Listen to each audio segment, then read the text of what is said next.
Salut à tous, j'espère que vous allez bien. Aujourd'hui on va faire un petit tour d'actualité les amis. On y va, c'est parti.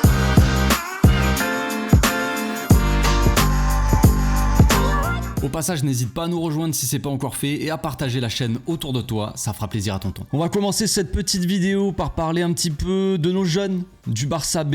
Hier, vous savez, pour ceux qui me suivent sur Instagram, vous avez dû le remarquer. Je suis allé voir le Barça B, histoire de, tu vois, c'est la trêve, on a l'occasion d'y aller, c'est toujours sympathique. Ils jouent à domicile un match assez important, une sorte de derby contre Cornellà, donc la ville, petit village ou petite ville d'à côté, là, je sais plus, mais c'est juste à côté de Barcelone donc. Et c'est des matchs importants. Le Barça B en ce moment, il joue les playoffs, hein, ça joue la montée évidemment.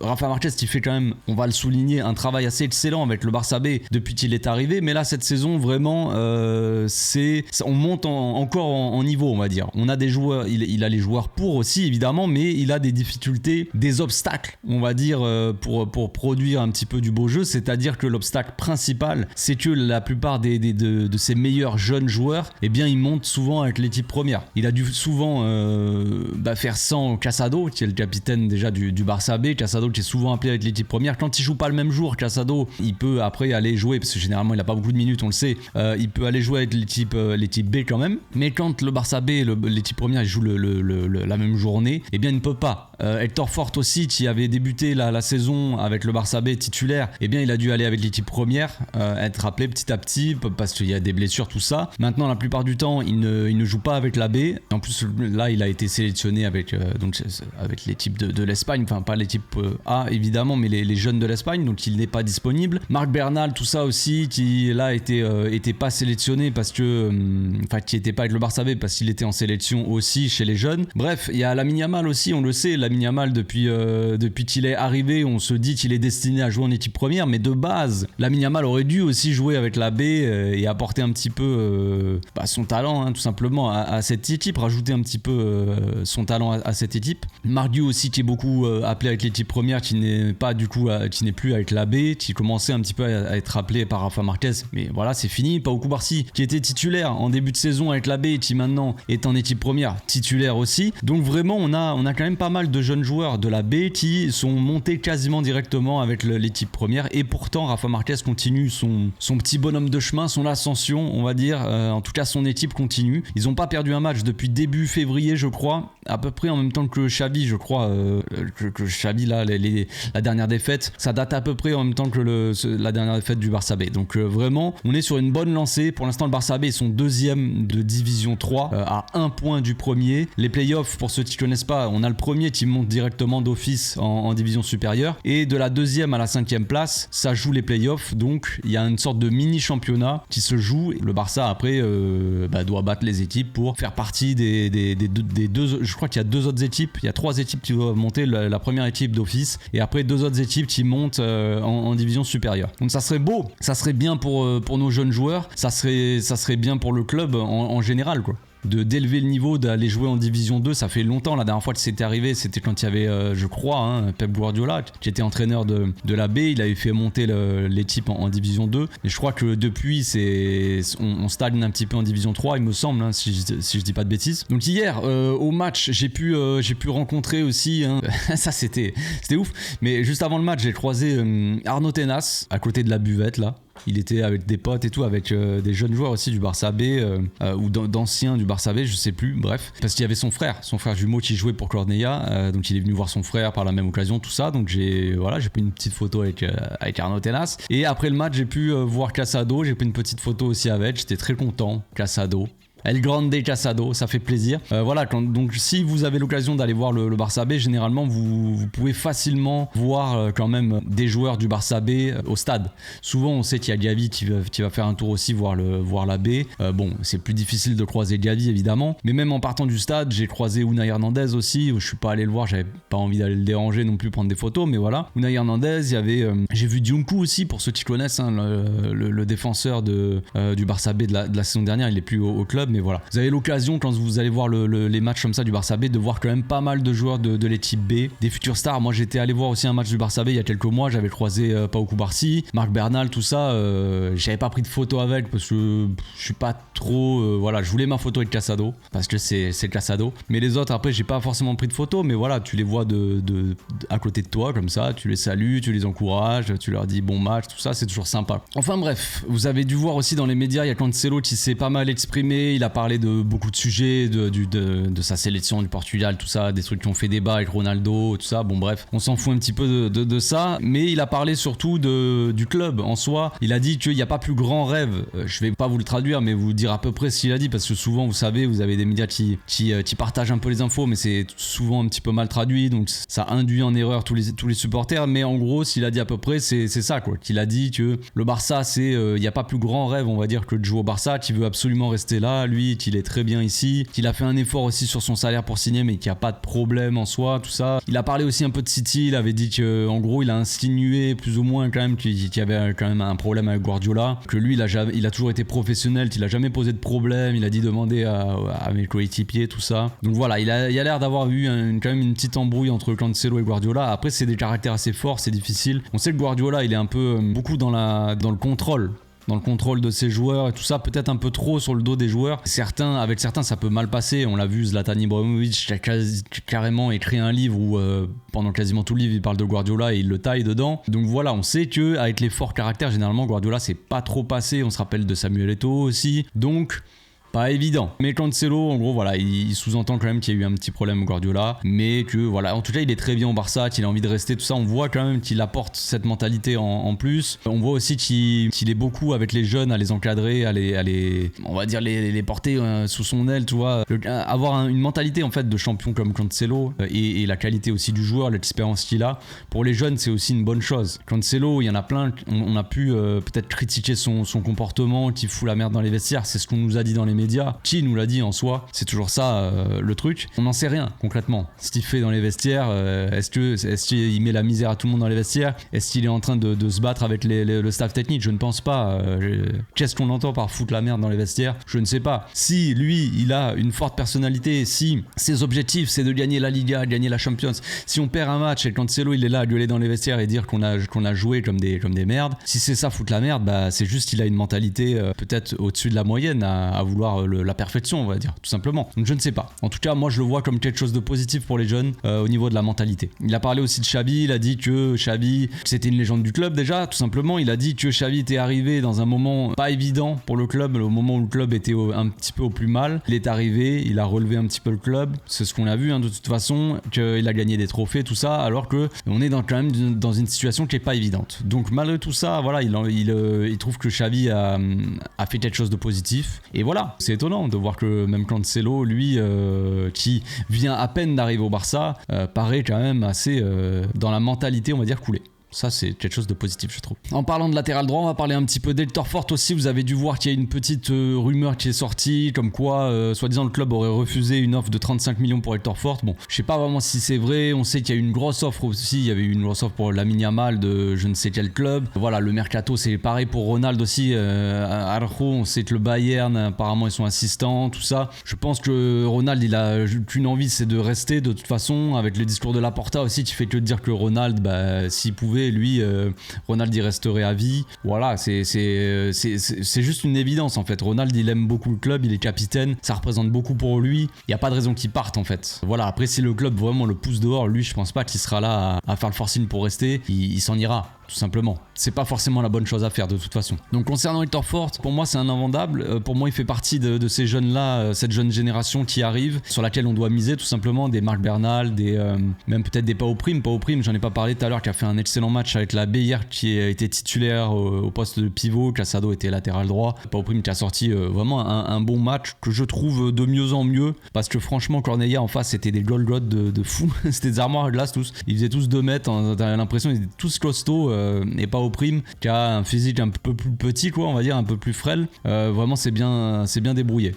dans le match. Donc Hector Ford fait partie de cette jeune génération, à l'image de Pau Cubarsí, à l'image de Lamine Yamal. Hector Ford il fait beaucoup moins de bruit que ces deux-là, évidemment. Lamine Yamal il prend toute la lumière parce que c'est un joueur offensif, tout ça, c'est la star de la Masia. Cubarsí qui débarque ici, qui a un gros potentiel aussi et qui a fait beaucoup de bruit en arrivant, évidemment, par son talent. Principalement, hein, si les joueurs font beaucoup de bruit aussi, c'est parce qu'ils ont énormément de talent et en étant aussi jeunes. Et Hector Ford fait un petit peu moins de bruit parce qu'on a moins l'occasion de le voir, mais on a pu le voir quand même dans certains matchs. C'est masterclass. Cancelo n'est pas disponible pour l'Atlético Madrid, Hector Ford est titulaire, il nous pose une masterclass. Hector Ford joue contre Bilbao aussi il n'y a pas si longtemps, mais Hector Ford nous sort une masterclass. Vraiment, Hector Ford a un potentiel gigantesque. On en avait déjà parlé la saison dernière, début de saison. Voilà, c'est pour moi, il fait partie de cette même à mettre dans la même case que des Pau Cubarsí, que des Lamine Yamal, que des Marc Bernal, tout ça. C'est à peu près le même âge. Il est peut-être un peu plus vieux, Hector Ford, il est plus de la génération de Marc Diou, mais vraiment gros potentiel. Et pour moi, c'est de l'invendable. C'est invendable parce qu'il faut miser en fait. Le renouveau du club et le retour du Barça au top niveau,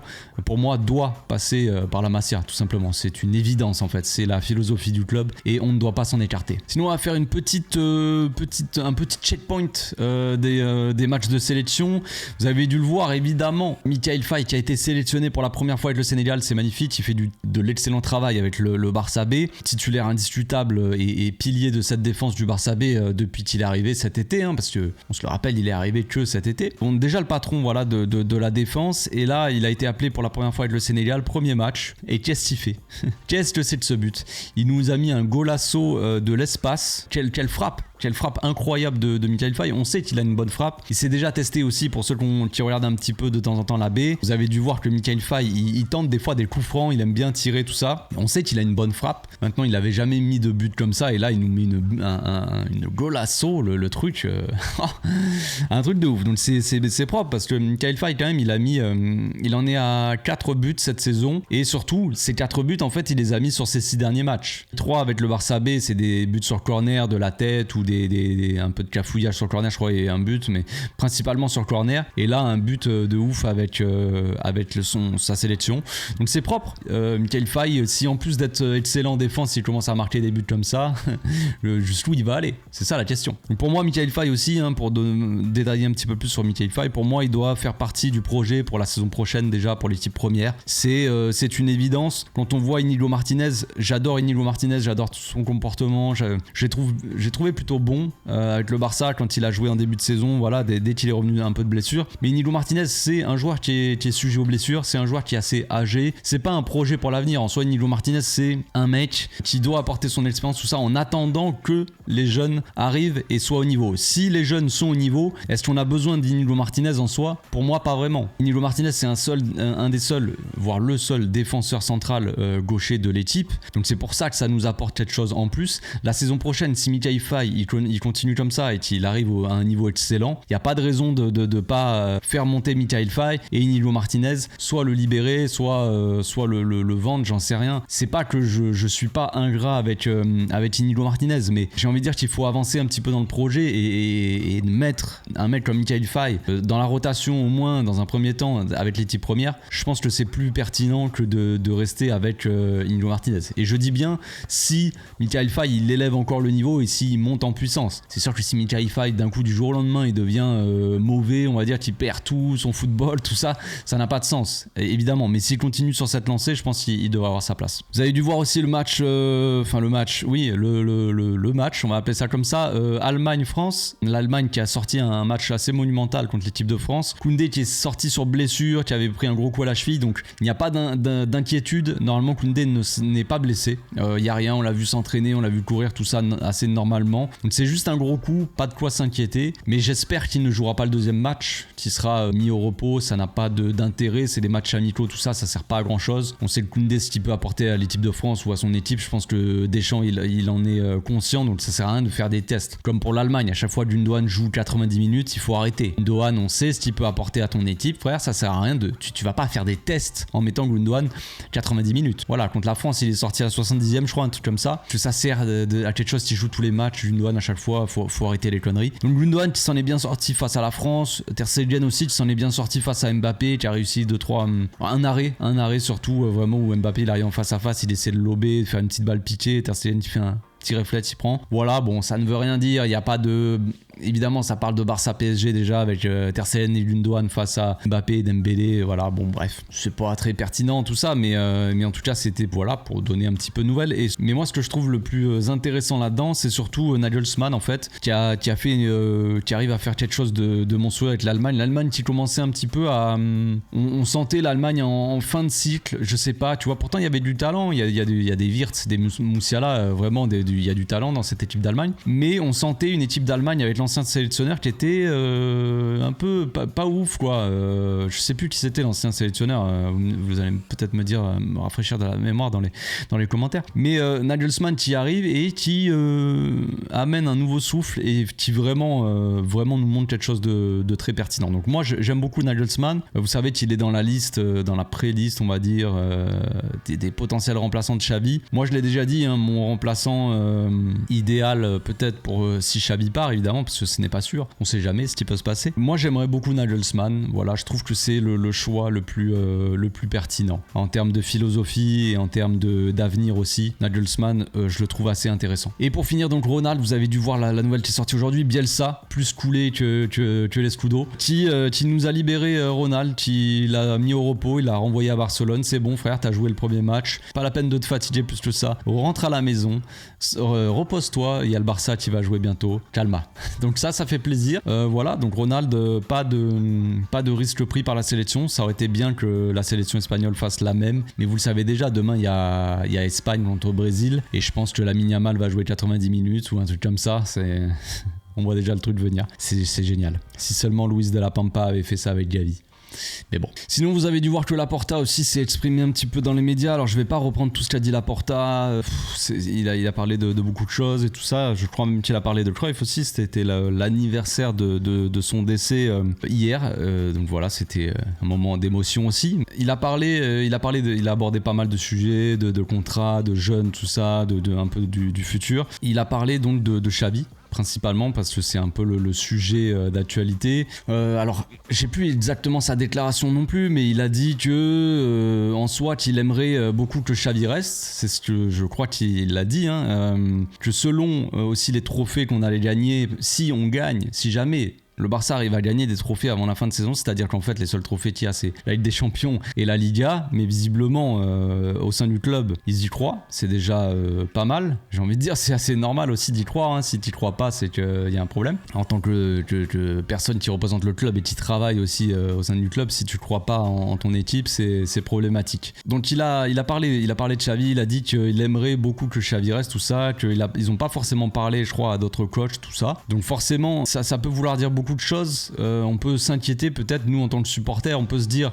attends, ils ont jamais parlé à d'autres coachs, donc on sait pas du tout vraiment où est-ce qu'on va en fait. Xavi va partir le 30 juin. Si Xavi part, est-ce que le Barça va attendre le dernier moment pour commencer à parler avec d'autres coachs, parce qu'on sait que Laporta a dit qu'il n'a pas forcément envie de parler à d'autres coachs, que ça serait peut-être un manque de respect envers Xavi qui est encore là, qui fait encore son boulot et qui se concentre tous sur la fin de saison. Mais la direction après eux, ils se doivent de toute façon de prévoir aussi l'avenir. Ils doivent préparer aussi l'après Xavi. Que Xavi reste ou pas, on sait pas en fait. Xavi à l'instant T il a dit qu'il partait et qu'il changerait pas d'avis. Donc si on reste là-dessus, la direction elle doit bosser, elle doit forcément bosser. Alors peut-être qu'il dit que ils ont pas forcément parlé à d'autres coachs, mais qu'au final ils l'ont fait quand même, mais c'est pour l'image, tout ça. Peut-être qu'ils ont parlé à Hansi Flick par exemple qui est libre de tout contrat. Après les autres qui sont sous contrat c'est différent, forcément ils vont pas aller prospecter Tourelle, De Zerbi, tout ça qui sont sous contrat. Même Nagelsmann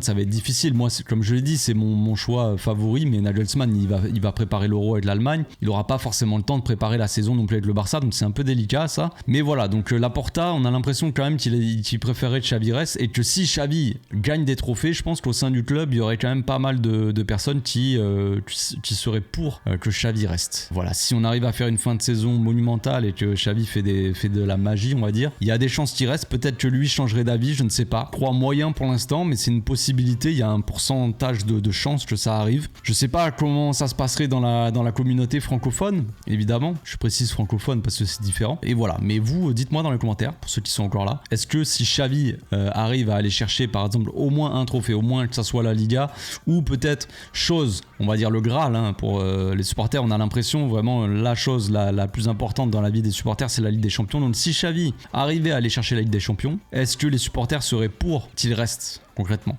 pour travailler un petit peu plus sereinement? Xavi serait le seul coach depuis des années et des années, avec dans une situation quand même économique catastrophique, à aller chercher la Liga, la Super Coupe d'Espagne la saison dernière. Et là, potentiellement, si jamais il allait chercher la Ligue des Champions, on pourrait dire quand même que ça serait une masterclass, tout simplement. Une chose assez incroyable et clairement pas facile à faire avec toute la situation du Barça. Donc dans ce contexte-là, est-ce que vous, en tant que supporter, seriez pour tout simplement que Xavi reste? C'est la grande question. Voilà, c'est tout pour aujourd'hui. On se retrouve bientôt pour une nouvelle vidéo. D'ici là, portez-vous bien, passez une très bonne journée.